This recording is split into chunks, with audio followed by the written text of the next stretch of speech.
शुभ संध्या मित्रों। आज मैं जो वीडियो लेकर आया हूँ ये बहुत ही महत्वपूर्ण वीडियो है और इसमें जितने भी प्रश्न हैं ये बहुत ही महत्वपूर्ण प्रश्न हैं। दोस्तों पीजीटी हिंदी के लिए ये मेरा अंतिम वीडियो है। इस वीडियो के माध्यम से मैं आप सभी को शुभकामनाएं देता हूँ कि आप सभी का चयन केंद्रीय विद्यालय पीजीटी हिंदी टीचर के रूप में हो। साथ में आप लोगों के साथ साथ मेरा भी कल्याण हो और मेरा भी चयन इस परीक्षा में हो, ऐसी मैं ईश्वर से कामना करता हूँ और आप लोग भी मेरे लिए कामना कीजिएगा। मित्रों बहुत मेहनत की है मैंने आप लोगों के लिए मटेरियल तैयार करने में। कहीं ना कहीं मेरा भी लाभ था कि आपकी तैयारी के साथ साथ मेरी भी तैयारी हो रही थी। तो आज आप लोगों से एक विनम्र अनुरोध है, यदि आपने अभी तक इस चैनल को सब्सक्राइब नहीं किया है और इस चैनल से यदि आपको थोड़ा सा भी लाभ प्राप्त हुआ हो तो चैनल को सब्सक्राइब कर दीजिएगा। इस वीडियो के सारे प्रश्न बहुत महत्वपूर्ण हैं, इसको अधिक से अधिक शेयर कीजिएगा। मैं बार बार कहता हूं कि कम से कम लाइक कमेंट कर दीजिए, अपने सुझाव दीजिए जो आपने नहीं दिए हैं। तो पुनः आपसे अनुरोध है कि चैनल को सब्सक्राइब कीजिएगा, वीडियो को लाइक कीजिए, शेयर कीजिए और अपने सुझाव कमेंट बॉक्स में जरूर दीजिए। चलिए तो हम आज का अध्ययन आरंभ करते हैं। प्रश्न क्रमांक 1, कविता के बहाने कविता किस काव्य संग्रह में संकलित है। मित्रों यहाँ जितने भी प्रश्न हैं ये बहुत ही महत्वपूर्ण प्रश्न है। आप एक बार पूरा वीडियो सुन लीजिएगा। यदि आपका मन प्रसन्न ना हो तो कह दीजिएगा कि ये वीडियो बेकार था। आप कमेंट बॉक्स में ही डाल दीजिएगा कि भाई ये वीडियो बेकार था, कोई काम का नहीं था। कविता के बहाने कविता किस काव्य संग्रह में संकलित है। सही उत्तर है इन दिनों। इन दिनों जो काव्य संग्रह है इसमें संकलित है। प्रश्न क्रमांक 2, बात सीधी थी पर, बात सीधी थी पर कौन नारायण के किस काव्य संग्रह में संकलित है। तो यहाँ सही उत्तर आएगा कोई दूसरा नहीं। मित्रों कविता के बहाने और बात सीधी थी पर इस दोनों के कवि कौन है, कौन नारायण है। तो देखिए यहाँ प्रश्न में भी उत्तर छुपा हुआ है, साथ में उत्तर में तो उत्तर है ही, प्रश्न में भी उत्तर है। बात सीधी थी और कविता के बहाने एक किसकी कविताएं हैं, कौन नारायण की कविताएं हैं। किन काव्य संग्रह से ली गई हैं, तो कविता के बहाने ली गई है इन दिनों काव्य संग्रह से और बात सीधी थी पर ली गई है कोई दूसरा नहीं काव्य संग्रह से। अब हम आते हैं आलोक धनवा जी की कविता की तरफ। पतंग कविता का कौन सा भाग आरोह में शामिल है। मतलब जो हम कक्षा 12वीं की आरोह 2 भाग 2 जो पढ़ रहे हैं उसमें एक कविता है पतंग। ये कविता का कौन सा भाग यहाँ पर शामिल है। तो मित्रों यहाँ ये तीसरा भाग शामिल किया गया है, ध्यान रखिएगा। प्रश्न क्रमांक 4, पतंग कविता किस काव्य संग्रह में संकलित है। मित्रों ये ऐसे प्रश्न हैं जो बहुत ही महत्वपूर्ण हैं, जो पूछे ही जाएंगे। ये विश्वास कीजिए जो 40-50 प्रश्न है ना इसमें से कम 10 से 15 प्रश्न आएंगे ही। प्रश्न क्रमांक 4, पतंग कविता किस काव्य संग्रह में संकलित है। मित्रों यहाँ सही उत्तर आएगा आलोक धनवा जी का जो एकमात्र काव्य संग्रह है दुनिया रोज बनती है में ये संकलित है और वहीं से यहाँ पतंग कविता ली गई है। प्रश्न क्रमांक 5, कैमरे में बंद अपाहिज रघुवीर जी के किस काव्य संग्रह से ली गई है। देखिए मित्रों कैमरे में बंद अपाहिज इसके कवि कौन है, रघुवीर सहाय जी है। यहाँ प्रश्न में भी आपको उत्तर मिल रहा है, एक प्रश्न में एक उत्तर साथ में मिल जाता है। प्रश्न इसका सही उत्तर क्या आएगा, लोग भूल गए हैं से। कौन से काव्य संग्रह से लिया गया है, लोग भूल गए हैं इस काव्य संग्रह से लिया गया है। प्रश्न क्रमांक 6, रघुवीर सहाय जी किस तार सप्तक के कवि हैं। तो मित्रों इनकी जो कविता है वो दूसरे तार सप्तक में छपी हुई है, अर्थात ये हम कह सकते हैं कि ये दूसरे तार सप्तक के कवि है। रामदास कविता किसकी रचना है। रामदास कविता रघुवीर सहाय जी की ही रचना है। किसकी रचना है मित्रों, रघुवीर सहाय जी की रचना है। हम आगे बढ़ते हैं। प्रश्न क्रमांक 8, सहर्ष स्वीकारा है। सहर्ष स्वीकारा ही ये गजानन माधव मुक्तिबोध जी की कविता है। सहर्ष स्वीकारा है कविता मुक्तिबोध के किस काव्य संग्रह में संकलित है। देखिए आपको साथ में उत्तर एक और मिल गया कि सहर्ष स्वीकारा है किसकी कविता है, तो गजानन माधव मुक्तिबोध की।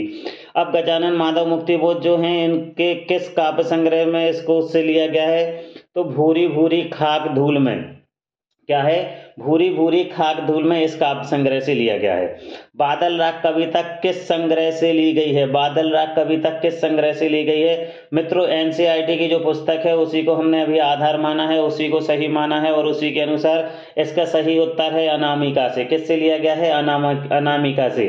प्रश्न क्रमांक 10, बादल राग कविता का कौन सा खंड आरोह में शामिल किया गया है। देखिए जो बादल राग कविता है एक लंबी कविता है और इसके 6 खंड हैं। बादल राग कविता के 6 खंड है मित्रों। इन 6 खंडों में से जो हमारी आरोह पाठ्य पुस्तक है इसमें छठा जो खंड है उसको शामिल किया गया है। किसको शामिल किया गया है? छठा जो खंड है उसको शामिल किया गया है। अब कवितावली में कुल कितने कवित और सवैये आरोह में शामिल है? मतलब जो हम आरोह में हमने तुलसीदास जी की एक रचनावली पढ़ी है कवितावली उत्तरकांड से, उसमें कितने कवित और कितने सवैये हैं? तो मित्रों इसमें 2 कवित हैं और 1 सवैया है। क्या है? 2 कवित हैं और 1 सवैया है। अब प्रश्न क्रमांक 12, भारत माता का अनुवाद अंग्रेजी से हिंदी में किसने किया? जो भारत माता चैप्टर है पंडित जवाहरलाल नेहरू का, उसका अनुवाद अंग्रेजी से हिंदी में किसने किया है? तो मित्रों ये बहुत ही महत्वपूर्ण प्रश्न है ऐसे कि इनका अनुवाद किसने किया है, ये किस विधा से है? तो यहाँ जो अनुवाद किया है वो हरिभा उपाध्याय ने किया है। प्रश्न क्रमांक 13, भारत माता पाठ किस पुस्तक में संकलित है? मित्रों बहुत ही महत्वपूर्ण प्रश्न है ये। तो ये हिंदुस्तान की कहानी जो एक पुस्तक है उसमें संकलित है और यह इस पुस्तक का 5वां अध्याय है। कौन सा अध्याय है मित्रों? 5वां अध्याय है, ये ध्यान रख लीजिएगा।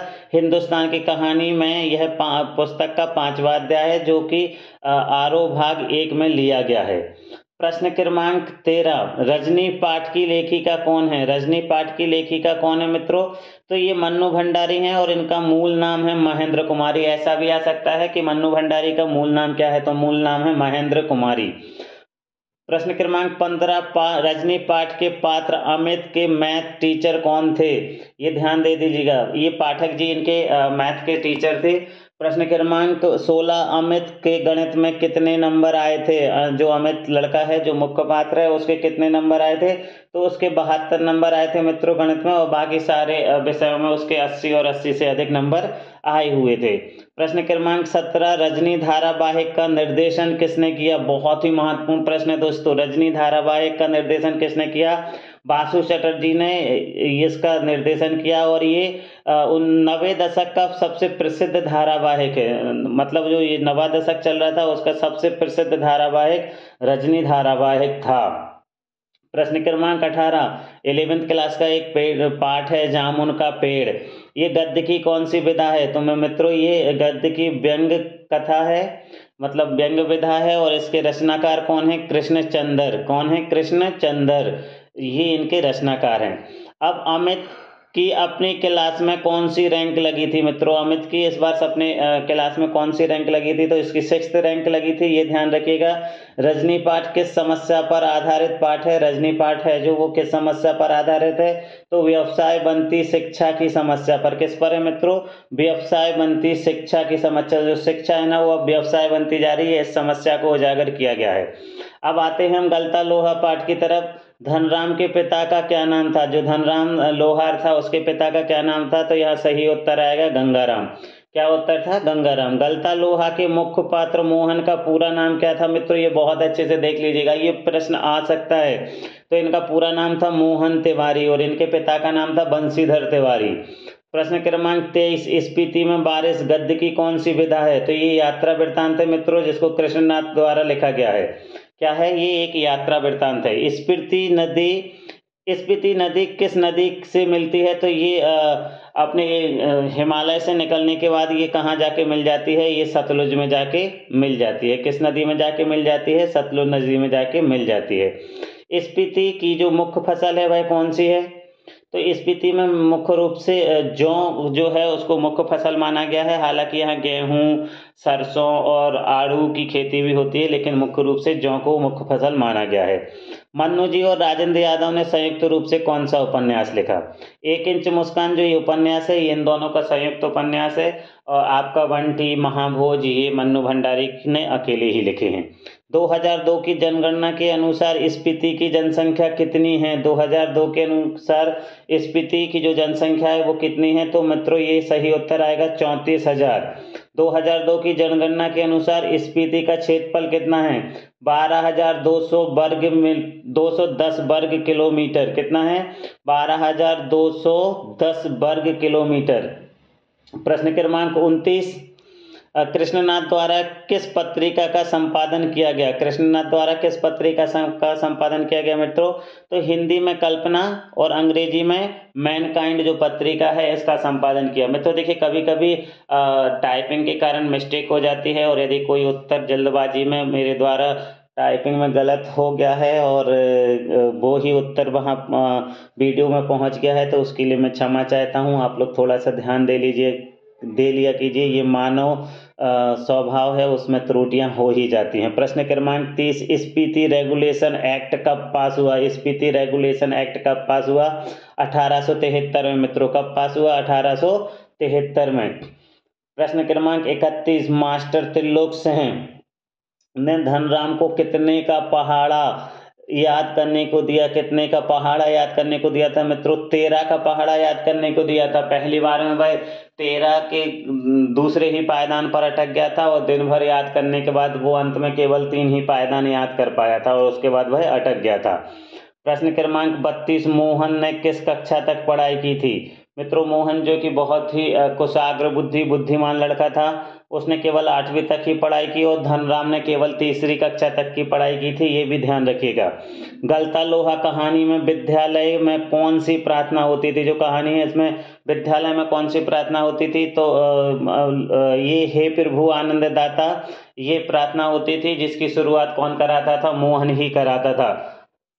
प्रश्न क्रमांक 34, गलता लोहा गद्य की कौन सी विधा है? तो मित्रों यह कहानी है जिसे शेखर जोशी ने लिखा है। क्या है? ये कहानी है, और जिसके लेखक कौन है? शेखर जोशी हैं।